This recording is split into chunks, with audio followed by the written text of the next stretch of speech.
Here we are, finally. The end of 2017, and I apologize in advance for not having this list out before the end of the year. I usually like to have it out and uploaded before the beginning of the new year, but being an aspiring full-time manager has that effect on me. As a result, this list is coming out late, and as a added bonus, there are going to be several movies on this list that many people are anticipating are going to be here but won't be. Time just got away from me, folks. So if you're expecting to see The Disaster Artist, Wind River, The Killing of a Sacred Deer, It Comes at Night, Baby Driver, things like that, unfortunately you're going to be a little disappointed. With that said, maybe you'll see some things that you don't see on very many top 10 lists. Let's get started.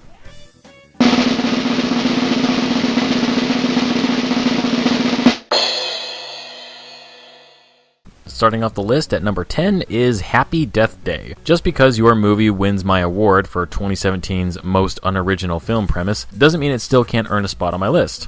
And what's more, this is a horror movie that's rated PG-13, and it's on my best of the year list.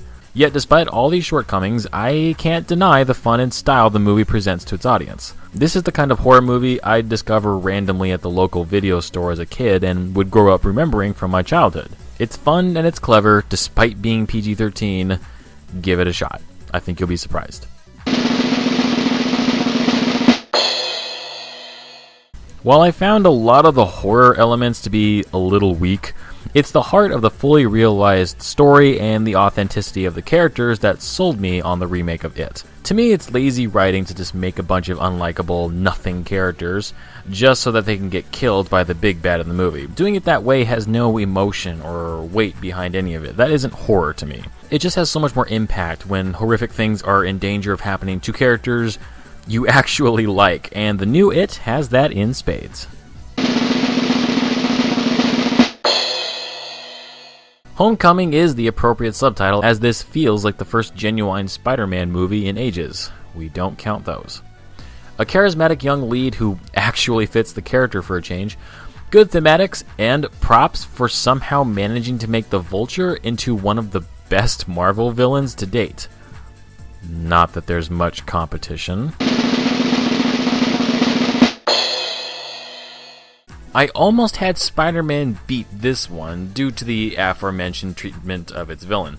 Wonder Woman's villain is deserved, but the ensuing confrontation is weaker compared to Spider-Man's final climax. That said, Wonder Woman beats out in every other category. There's an older charm to the movie as a whole, but at the same time, director Patty Jenkins adds a level of thrill to something as simple as walking up a ladder, and that's hard to encapsulate. And hey, I was skeptical of Gal Gadot's ability to portray the character. Previously, I had only ever seen her in the Fast and the Furious movies, so I think a bit of skepticism was due. But I'm here now, fully admitting how wrong I was. Gadot can do no wrong as far as I'm concerned when it comes to future installments of the character.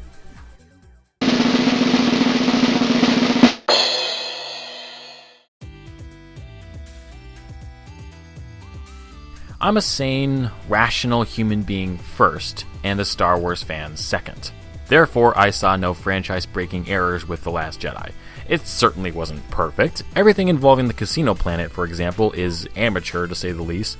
A revelation in the third act involving Benicio del Toro's character, despite the fact that the character never knew what they supposedly knew, is such a black hole-sized plot hole. I'm amazed it ended up in the final product.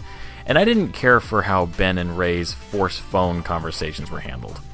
That said, I loved how the movie trimmed the fat in terms of setting up for the next entry. The music was enthralling in a way that puts The Force Awakens to shame, and every scene between Mark Hamill and Daisy Ridley was mesmerizing. It helps that the action was good too.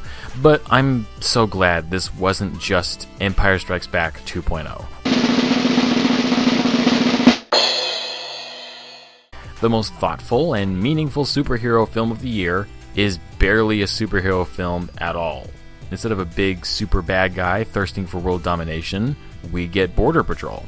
Instead of the Chosen One, we get a Spanish-speaking orphan with a bit of a temper.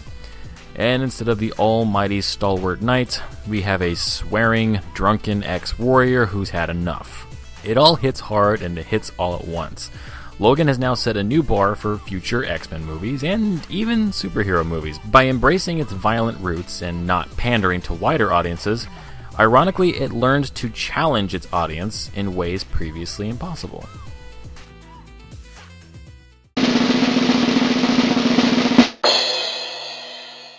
Sharp, witty, satirical, the commentary on social media and our value in it was subtle and dark, and it made you uncomfortable in all the right ways. Of course, everyone's performance was great. Aubrey Plaza stood out amongst the bunch. It was almost the best dark comedy of the year. Almost.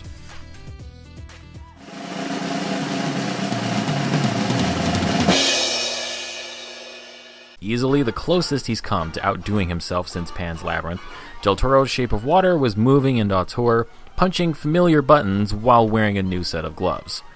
Sally Hawkins was easily the strongest performance in the film, but everyone is brought up to new levels that are rarely seen, including Michael Shannon as a villain that starts out the worst he can get, and then literally and metaphorically rots into something unrecognizable by the time the credits roll.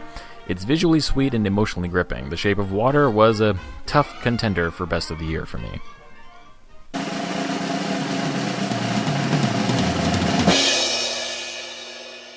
The darkest of the dark comedies this year, Colossal was nothing like what the trailers made it out to be, and I loved that.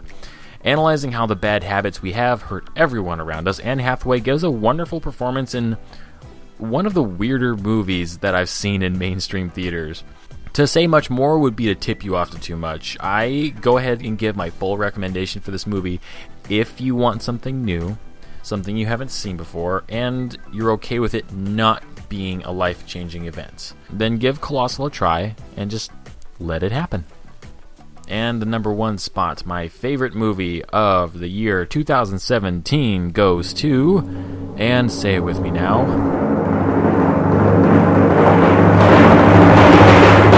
Get Out.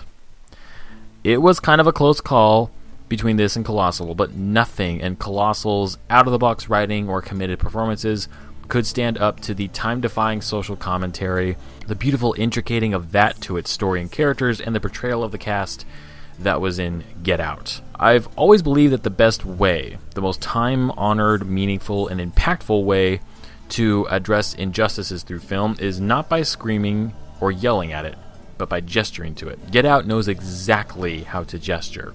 It knows how to get its message to you without saying a word, without a forced monologue full of real-life references, all being shouted by an actor with no volume.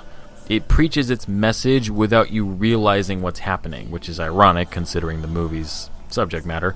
It knows how to make you feel exactly what it wants you to feel, which is the single most important aspect that lies at the heart of truly great horror stories.